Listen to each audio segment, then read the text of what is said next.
Ay, iba ito. Iba to. Na-receive niya talaga, oh. Hello mga kakoral. So, nandito ako ngayon sa Herradores Hog Farm para conduct ng artificial insemination sa isa namang nilang dumalagang baboy na naglalandi ngayon. At samahan niyo ako sa aking YouTube channel, Coral, your guide to animal production.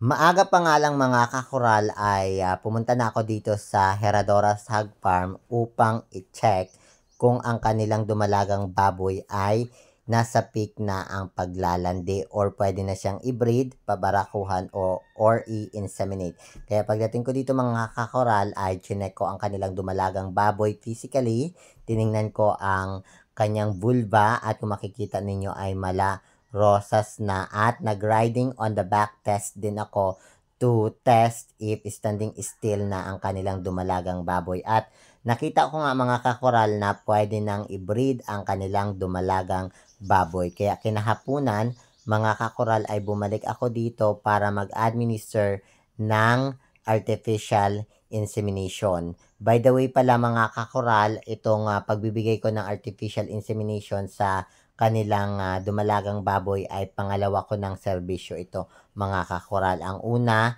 na ginawa ko mga kakoral last time ay buntis na siya ngayon. At sa pagkakataong ito mga kakoral ay magsisimula na ako sa pag-a-administer ng artificial insemination.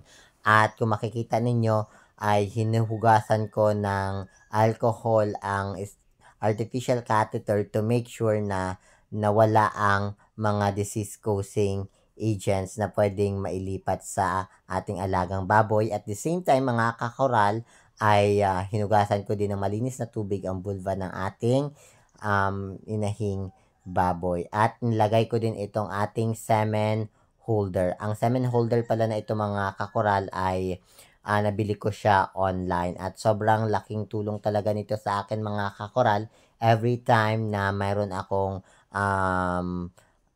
or nagsiservice ako ng artificial insemination. At this time mga kakoral ay nilagyan ko ng konting patak ang snout ng kanilang dumalagang baboy para makatulong na ma-enhance pa ang pagka-arouse ng kanilang dumalagang baboy. And afterwards mga kakoral, nag-start na din akong or ipasok itong artificial catheter dito sa ari ng ating dumalagang baboy. At so makikita ninyo mga kakoral ay nakataas ang kanyang buntot. It means that ay in-heat talaga yung ating dumalagang baboy. And I just want to share sa iyo mga kakoral sa pagkakataong ito, dito ko na-observe na yung artificial catheter ay ina-absorb talaga papasok ng ating dumalagang baboy. At ibig sabihin niyan, ito ay magandang indikasyon na naglalandi talaga yung ating inahing baboy or nasa peak ang kanyang paglalandi. And by the way pala mga kakoral, if you have questions kung kailan ba dapat i-breed ang ating inahing baboy, ano yung palatandaan na nasa peak na ang kanyang paglalandi. By the way, mga kakoral, meron na pala akong nagawang content dyan. You can visit my YouTube channel, Coral, your guide to animal production, para makita mo doon kung kailan ba dapat i-breed ang ating mga inahing baboy, dumalaga man yan o hindi.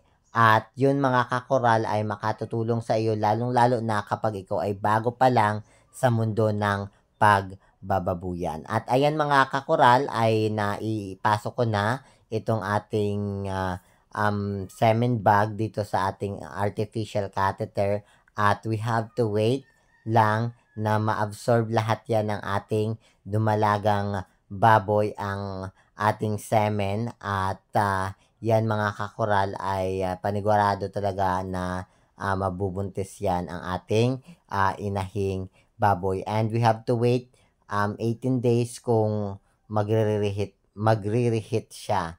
So, sa tingin ko naman mga kakoral ay hindi na dahil nakita natin yung kanyang pinaka-peak na paglalandi. So this time mga kakoral, yan lang muna at abangan ninyo ang susunod pang videos dito sa aking YouTube channel, Coral, your guide to animal production.